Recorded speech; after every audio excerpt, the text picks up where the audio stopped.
experience will blow your mind. Or just leave you thinking, what the hell are they talking about?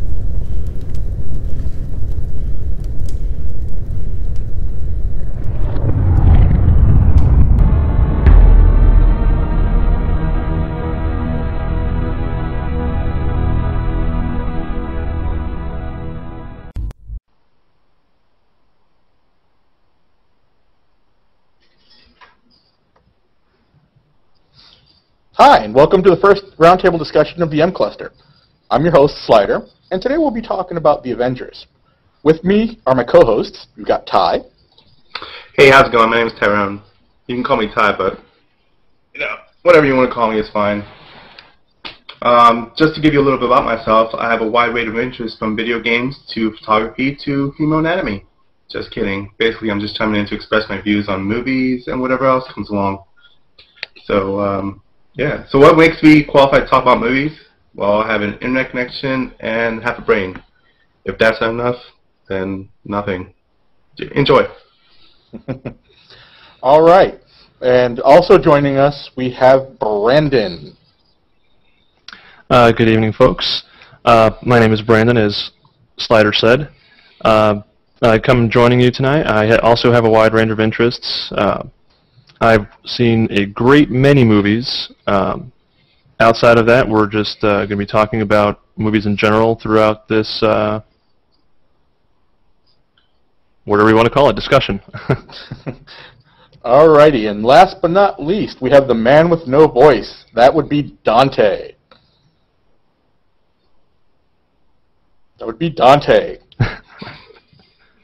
Thank you, Dante. All right. So, what we've got here is just a group of guys who are looking to say what they got to say about these films, and today we're talking about the Avengers, which we're all quite excited about. It's something that I was waiting for a long time. The first time I saw Nick Fury at the end of Iron Man, I just got really excited. I realized what they were doing, and it's just been a great progression, and I'm really glad that this movie came out when it did. I'm a big fan of Joss Whedon, and I really enjoy the spin that he puts on things. So when this came out, like I said, I can't say how I can stop saying how excited I really was, and I'm just really grateful that this actually came out while I was an adult, so that I could really fully appreciate it. And so we're just going to go ahead and jump in. First of all, what do you guys think about the movie? What was the first thing that stuck out to you?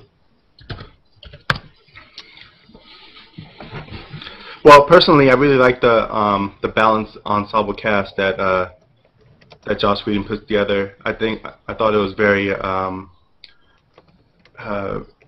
don't want to overuse the word brilliant, but I thought it was very, very smart how he got all these different superheroes together in one place and made it make sense.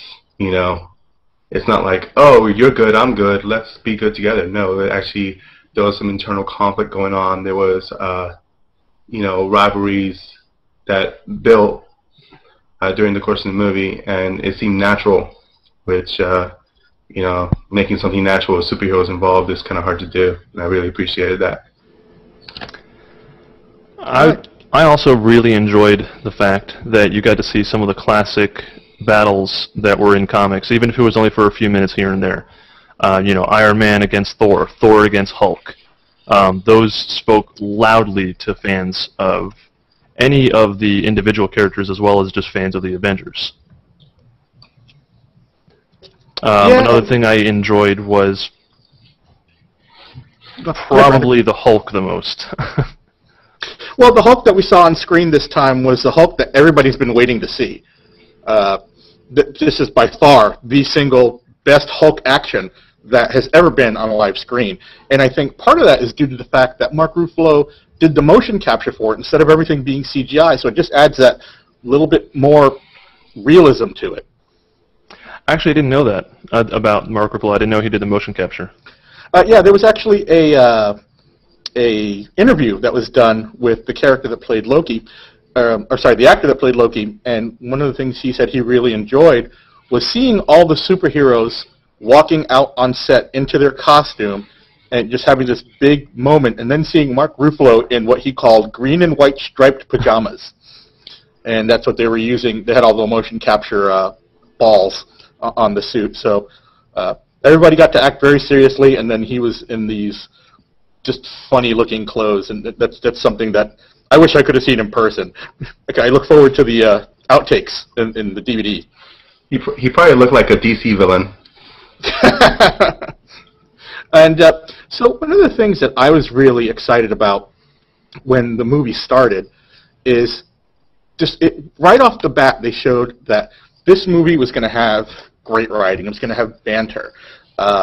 You got to see what happened at S.H.I.E.L.D., which I think this is the first time we've ever seen the S.H.I.E.L.D. headquarters on a big screen. And then we got to see Black Widow in her environment, and just, they didn't take it so seriously. It was, that first line when she says, "What do you want? I'm working." I just thought that was great. And the reactions that the villains that she was questioning had were really funny as well. I think that Black Widow, Scarlett Johansson, I think she did well. I didn't like Hawkeye as much. Just things were lacking, I guess, from his character later on in the movie once he came out of his psychosis, I guess, or whatever you want to call it, his hypnotism. In what way? What? Like, can you give me anything specific? I didn't really see anything that made him Hawkeye. He just seemed like a guy. That was pretty much it. Well, Hawkeye and Black Widow both were not superheroes. They were just exceptionally skilled people. Yeah, I mean, he was phenomenal with the bow. I mean, I did enjoy, especially when he just kind of shot back and hit one of the cruisers going by. That was cool, but just for his personality, I didn't really see anything come out that we did see majorly in Black Widow. This is true. Black Widow did have a lot more character development, but he spent half of the movie as a zombie, basically, as a slave to Loki. I hope that if they do another one that they develop his character a little more than they did. Yeah, that would be interesting. What about you, Tyrone? What are the things that stick out to you? What really stuck out was just Tony Stark being Tony Stark. Like, he never stopped being Iron Man. He never stopped being who he was, and that was interesting to me. Since he was always inquisitive. He was always he was always him. He did his homework for the battles. He gathered intel on an intel agency. And he was working on how to save the world all at the same time. So he didn't stop being him, which is very interesting how he just continued to shine through.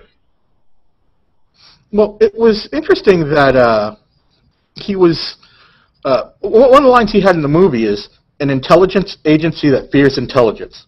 Yeah, I really appreciated when he said that. That was a good way to get his point across, and he was able to come through and show that not... Okay, so the line where he's talking to Captain America, and he says, everything that's special about you came out of a bottle. And he's talking about being an average person, an average Joe, if you would, which obviously he's not. He's a genius, billion-dollar playboy.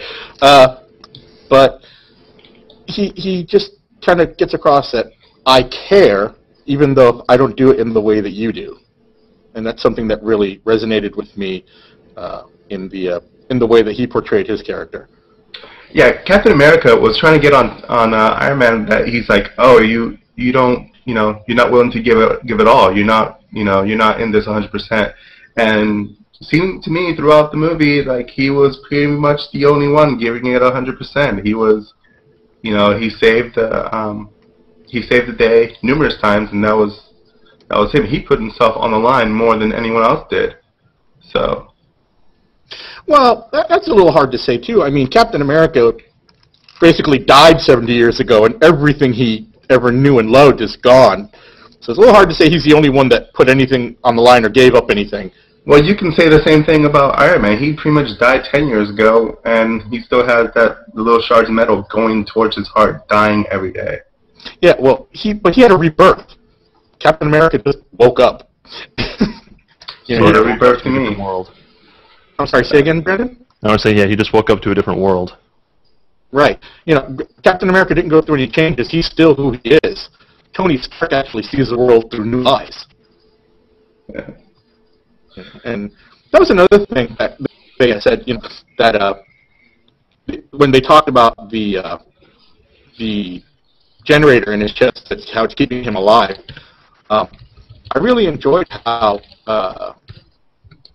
he played that with Mark Ruffalo and saying that I don't see this as a burden, I see it as a gift. And I think that kind of accentuates the whole the progression of who he is in terms of a person and then a hero. Yeah, and hopefully that helps Bruce Banner out in his progression when he's working in the new Avengers Tower with Tony Stark, how he can not only channel his anger, he can actually grow as a person. Well, Thor grew a lot too. I mean, especially if you look at the movie Thor, where at the beginning where he was just a spoiled, powerful kid. That's pretty much what he was, and him getting to know humans brought a whole lot out of him, and now he actually does care about everything. I mean, he still had his feelings for his brother, as he said many times through the movie. Don't talk about him. That is my brother. But he does care about humanity in general. I think they all do in their own way. Bruce Banner wants to keep everyone safe by staying away from them. Right. He had some interesting points about his character there. But before we go down that road, I want to talk about an article I read on the Independent Film Channel's website where the author of the article called the Avengers the anti-Dark Knight. And what he meant by that was that the DC character being portrayed in Christopher Nolan's films is dark and gritty and all about self-sacrifice, where the characters in the Avengers are more lighthearted. And while I understand where he's coming from, I disagree with some of his points, because there is a lot of darkness in this movie. They just chose to handle it differently. The darkness isn't missing, it's just portrayed differently. I mean, Hawkeye and Black Widow are assassins, and Tony Stark used to make weapons that killed millions and millions of people, and now he's trying to atone for that. Captain America, like I said before, lost everything. He's lost his entire life. Now he's just in service because he doesn't have anything else. And Thor wanted to destroy an entire civilization originally. Well, he didn't just want to destroy an entire civilization. Even after he progressed, after he grew, he was he lost his brother. He lost a member of his family for all intents and purposes. Found out his brother was evil. Found out his brother lied to him about his father dying. That's some pretty dark shit. He's adopted. I did like that. Yeah, that was a pretty good line. So there are a lot of dark elements to these characters. They just chose not to focus on them. I'm not saying that's a good or bad thing, because I really like the Christopher Nolan take on Batman, and I can't wait for the third movie to come out, which is something we'll be talking about when it does. But the idea that because their banter, because their relationships don't reflect the darkness that they've experienced, doesn't mean, or to say that it doesn't affect them. I really disagreed with that. I really disagreed with the way the author wrote the article. Well, I think that's Marvel in general. Marvel in general, from what I've seen and everything, there can be a lot of death, and half the universe can die, but it always pulls back to being more lighthearted in its theme. Dark Knight in general was supposed to be dark. It was meant to be dark, as opposed to how Marvel in general handles things. Okay. Well, the thing is like the original Batman movies that came out like in the 80s, such like that. They were really lighthearted too. They were really not as softer, not as dark, but it came off campy. Yeah, a different era then. Yeah, no one wanted to see the dark stuff. Yeah, it came off. It just came off wrong. It was never matched. Even when I was young, it never matched my vision of Batman, who should have been. It matched more of like the TV show that I refused to watch, where they're all running around in tights, but not the comic book Batman. The Dark Knight in this era is more of the comic book Batman that I wanted to see. More of a detective in the shadows, more of a struggling soul. And I agree with all of you on that, and I don't want us to get too far off on this topic. But if you go further into the DC universe, then you see some of the superheroes working together, particularly Superman and Batman. They both have their dark grittiness about them, but their character banter is very funny and very lighthearted. Even though they don't like each other. No, and not at all. The interactions between them put off that it gives you the humor. It might be a darker humor, but it's still a humorous side of things. And that's all I want to say about that. I don't want to get too far off topic. That's why I enjoyed some of the banter that went between the superheroes and Avengers. Especially Captain America and Stark. What are you without the suit? That was perfect. His response was perfect. Billionaire, philanthropist, playboy, genius. Right. And I like Black Widow's reaction to when he answered that question too. He's got him there. But one of the things that particularly about that scene, Dante had pointed out to me, was that they used something that I believe one of the directors or one of the writers uses a lot. It's a little formulaic, but it works really well. It's saying things in threes, and then on the third time or the fourth time, I forget which, saying the same thing, but it having a very different meaning. When they were arguing with each other, he was saying, Captain America kept saying, "Put on the suit, put on the suit," and then when the things hit the fan and they got blown out of the room, he's like, "Put on the suit!" and it was something very different. I really enjoyed that about that relationship that they showed there.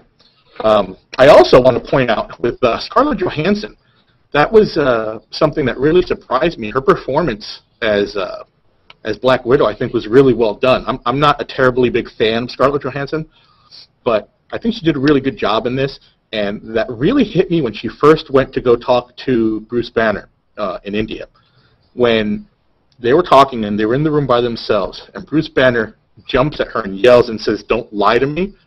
And she pulls that gun on him. You could really see the fear in her eyes.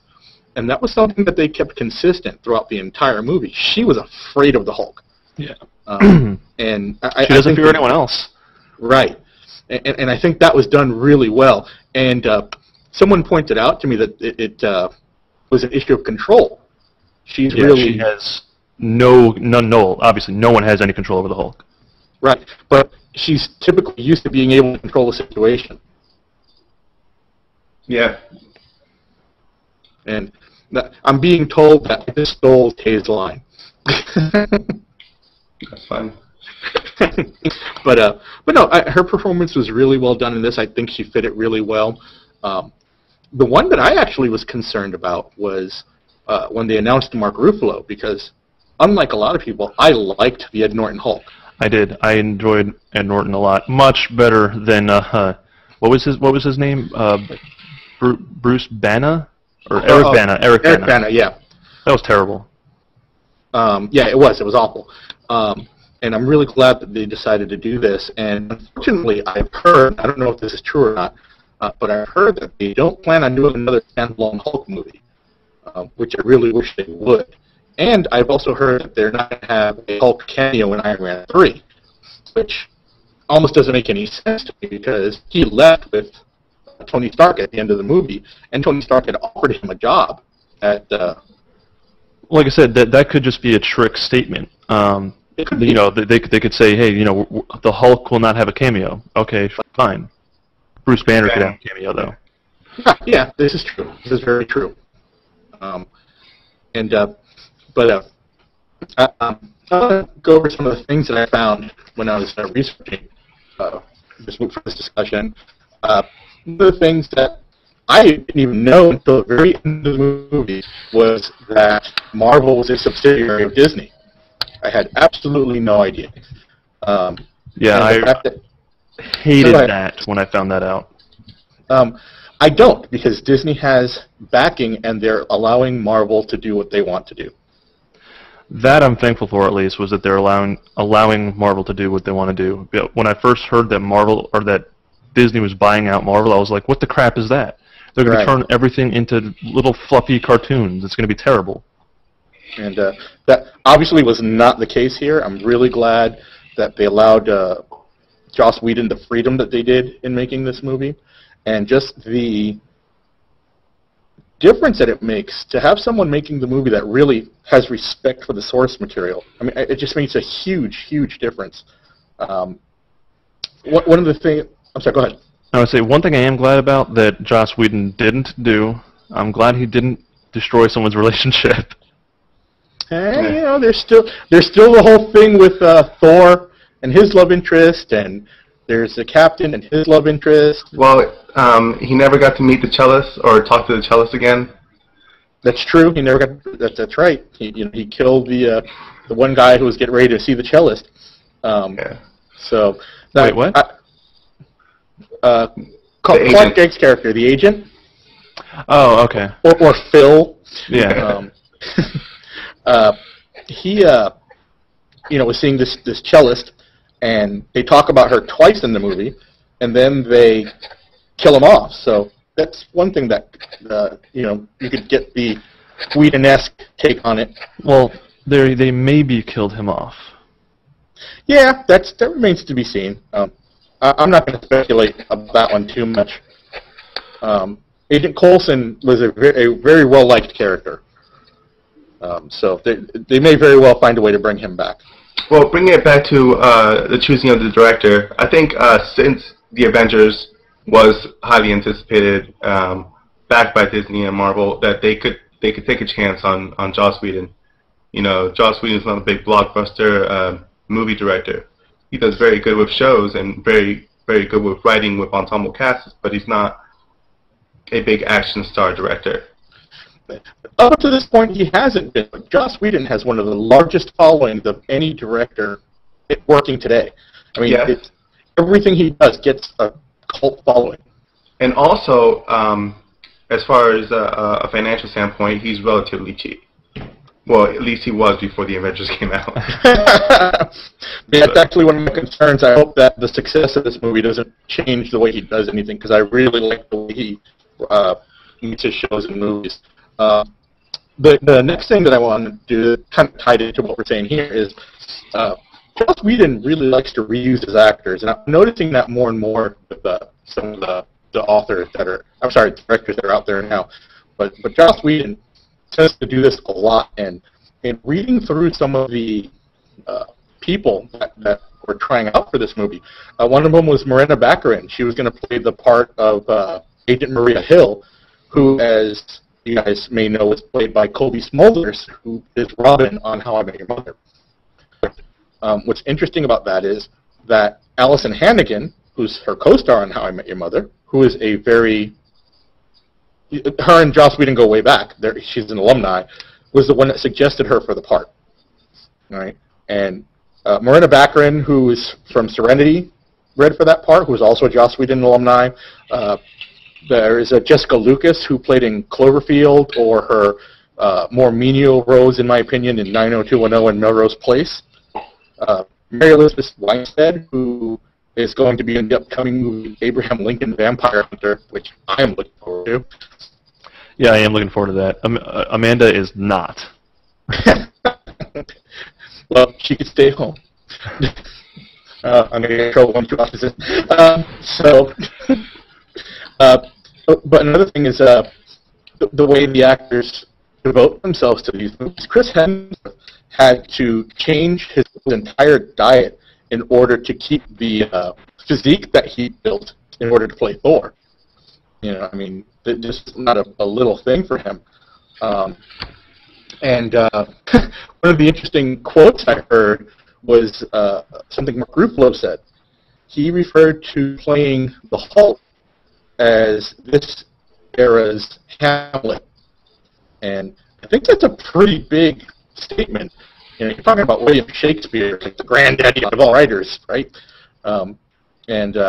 There have been a lot of different people that have played Hamlet, so it's kind of an interesting take on it. And how he's saying, you know, I'm glad that they gave me this role, and a lot of other people have done it. I'm really hoping that they keep him.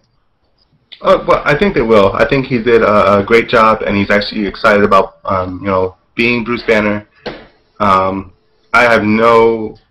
I didn't read anything that he wasn't going to play. I've read that he signed on for at least a couple more movies, like he signed a contract. So I think he will continue to be our Bruce Banner. I think he will too. I think I haven't read anything to confirm it, but I believe that Ed Norton's head got a little too big for him, and he probably wanted rights to modify the script as he did with The Incredible Hulk. Okay. Well, one of the things that he said about the character was, he says, Bruce Banner is a guy who's struggling with two sides of himself, the dark and the light. Everything he does is filtered through issues of control, which I think is kind of funny based on what you said with Ed Norton, who wanted more control over the character. He also describes the Hulk, Bruce Banner's alter ego, as a loose cannon. He's a teammate that none of them want, or they're not sure that they want, and it's like throwing a grenade into the middle of the group and hoping it turns out well. So he understands the volatile nature of the Hulk. So, again, in just taking the role seriously, taking the character seriously, and respecting where that comes from goes so far into making these things so much better. There's some complicated issues when it comes to these characters and the progression of these movies, because some of the other movies have been made by different studios. So Fox is involved, Sony's involved, and they own the rights to these characters. So Marvel is in the process of trying to bring these characters back home so that they can get people who are going to treat the characters with respect and really play them like they're actual characters and not something out of a comic book. What does Fox still own the rights to? The Fantastic Four. They did that movie. Which is funny. Yeah, and they did the way they wrote the agreement was that they own the Fantastic Four and associated characters, right? So, Silver Surfer. I'm sorry? Yeah, Silver Surfer, most of the villains. Dr. Doom. Yeah. Doom was one, yes. So that's something that comes into play where, you know, they not just the logistics of making the movie, but the legalities involved in them bringing this to full screen. But wasn't Chris Evans also the Human Torch? Yeah. Yes, he was. Yeah, that's what I said. That's funny. So it's going to be a little struggle there. He's going to have to switch suits very fast. No, there's no way to let him play both roles. No. Flame on. No, conflict of interest. Right. But, you know, just keeping in line with this theme of respecting the source material, there's a thing here about Joss Whedon. It says, according to Joss Whedon, the film is strongly influenced by the 1960s Avengers comics, which he was a fan of while growing up. He says, in those comics, these people should not be in the same room, let alone on the same team, and that's the definition of family. And he really talks about the dysfunctionality that is going on with the Avengers and the problems that they have with their relationships. It's just really interesting. Yeah. But where's Black Panther, though? When can we see him? Black Panther wasn't always part of the Avengers. I believe one of the original members wasn't even in the movie. Ant-Man. Ant-Man. Ant-Man wasn't, and Captain America was not a founding member. Captain America was thawed out in episode 4 of the Avengers. So, they've taken some license with the original story, but I still think that they're doing it justice in the way that they're portraying it. I think they could have a lot more cameos go in and out too. They don't have to be permanent members of the Avengers. They just could just come in, do a part, and leave out. Kind of rotate them out if you like. Spider-Man can definitely come in. Oh yeah, of course. Well, Marvel was able to obtain the rights to that, so yeah. Unfortunately, it's not Tobey Maguire. I really enjoyed Tobey Maguire's Spider-Man, but that's not here or there. Yeah, that's why the reboot. I agree and disagree. I like Tobey Maguire in the first one.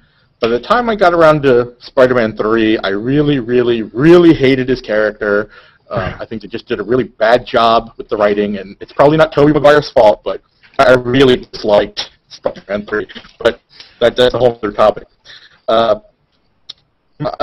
Looking forward to the DVD release, there's some information here. It says, when Joss Whedon cut the original movie, it was over 3 hours long.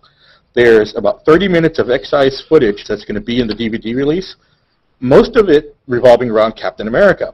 And this is some of the things that we talked about walking right out of the movie. There's Steve Rogers, who's Captain America, was going to be reunited with his love interest from the first film, who was going to be an old woman at that time. Okay. I was going to say how. Right. Well, no, and obviously they decided to cut that out because of the reaction you just had right there. So it wouldn't have really worked out. So, but no need to do that to the captain. Although at the end, it looks like that chick might have an interest in him, the one that he saved with the blonde hair at the end. That chick. Let's have some respect for her. Her name's Beth, okay? It was right on her shirt. I know you were looking at her shirt. Yes, that's absolutely right. And one of the things that I found interesting is the parallels that they did in order to tie in to the comics.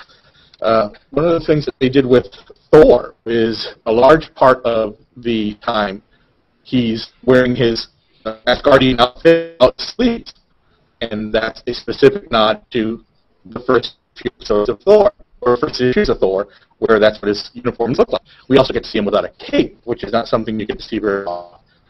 And then he evolves into the Thor that is the established comic book character with the full armor and whatnot. And that's something that Joss Whedon did specifically in order to honor the source material.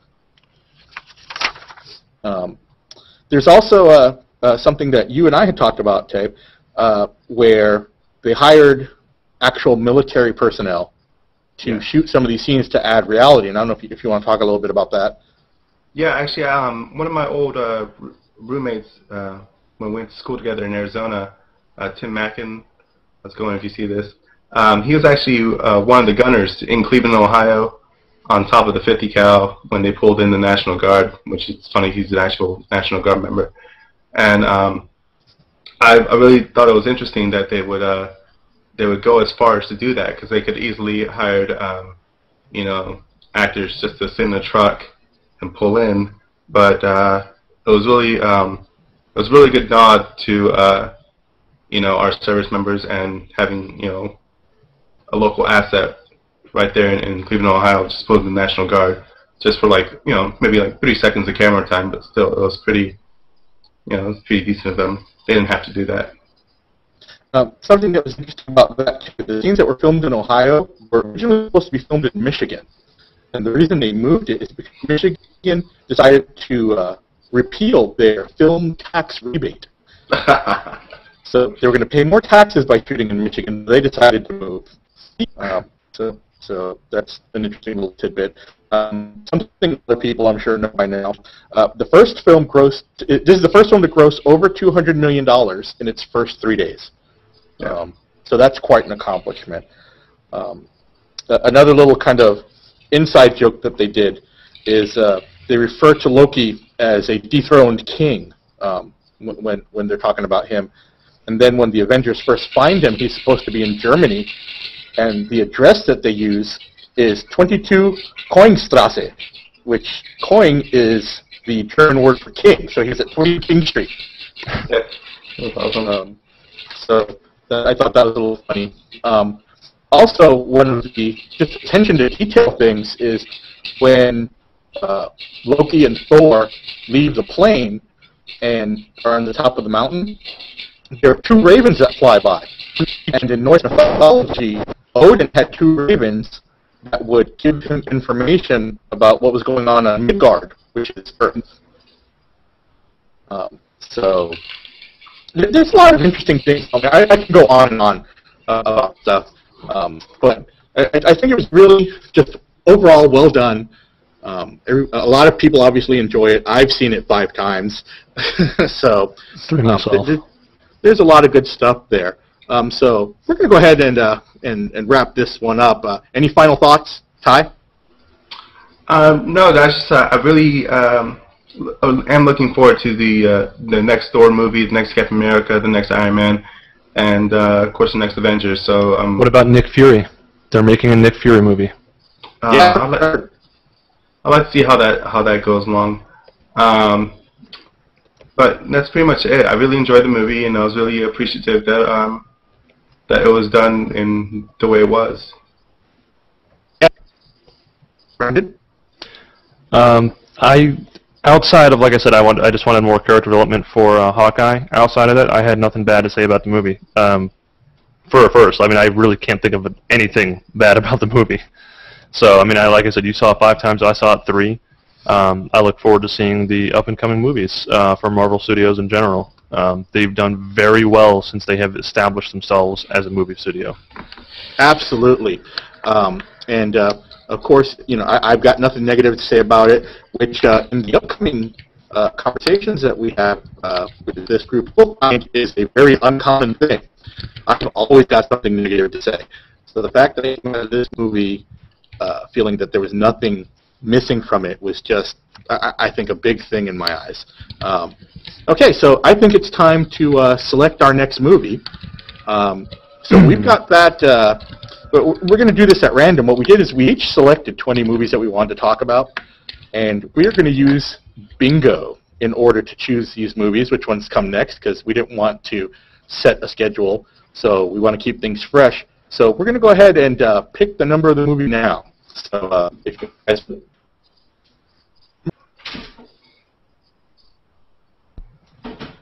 And that's Dante.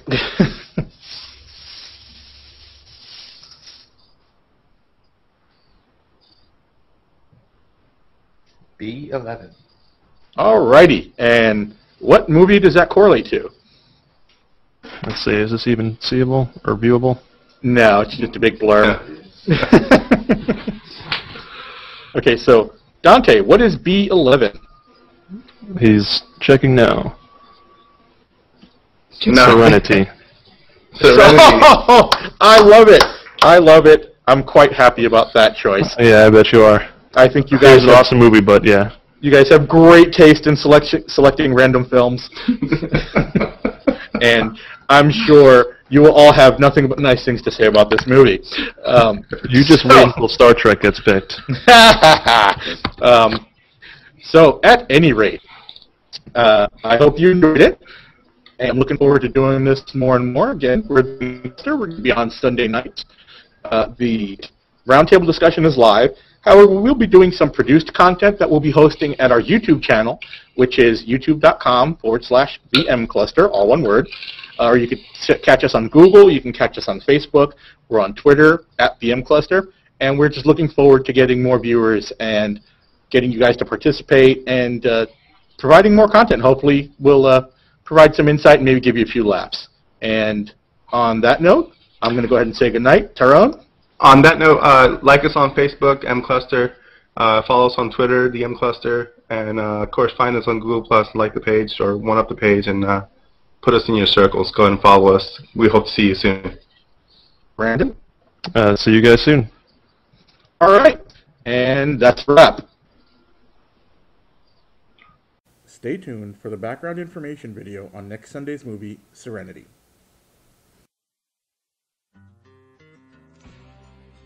Serenity is the directorial debut and labor of love of a certain writer-director whose name has been in the news quite a bit in recent weeks with the release of his new movie, The Avengers, Joss Whedon.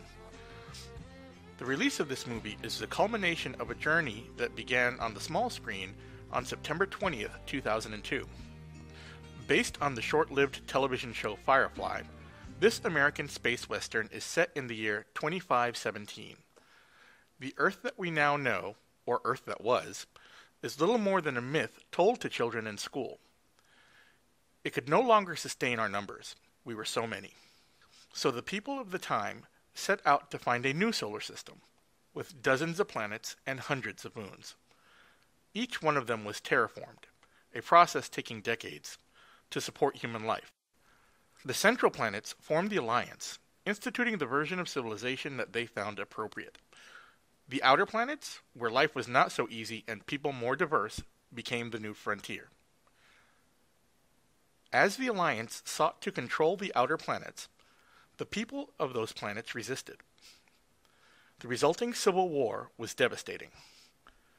The Independents fought fearlessly, but eventually were crushed in the Battle of Serenity on the planet Hera. This ended up being the last major battle in the War of Unification, and the event that takes Malcolm Reynolds' faith, but not his spirit, as well as providing the name of the ship we find him captaining. This is where our story takes place. Serenity is a Firefly-class transport ship that Captain Reynolds purchases after the war to start a new life, as far from the Alliance as possible. With him is Zoe, a friend, confidant, and fellow war veteran. Together, they gather a crew including the pilot, Hoden Washburn, Kewinnet Lee Fry, or Kaylee, who is Serenity's second mechanic, and Jane, who is a hired gun, as not all of their jobs are strictly legal. While picking up passengers to make ends meet, they encounter Simon Tam, a man on the run. They also encounter Shepherd Dariah Book, whose first name we don't get to learn until his funeral. Simon, as it turns out, is carrying a rather unusual cargo, his sister, River. In addition to his passengers and crew, the captain also rents one of the ship's 2 shuttles to a registered companion, Inara Sarah. We come to find that River Tam was being held captive by the Alliance and being turned into a weapon. Simon develops an elaborate plan to infiltrate the facility where River is being held and break her out. Since the captain has no love for the Alliance, this puts Simon in his good graces for a moment.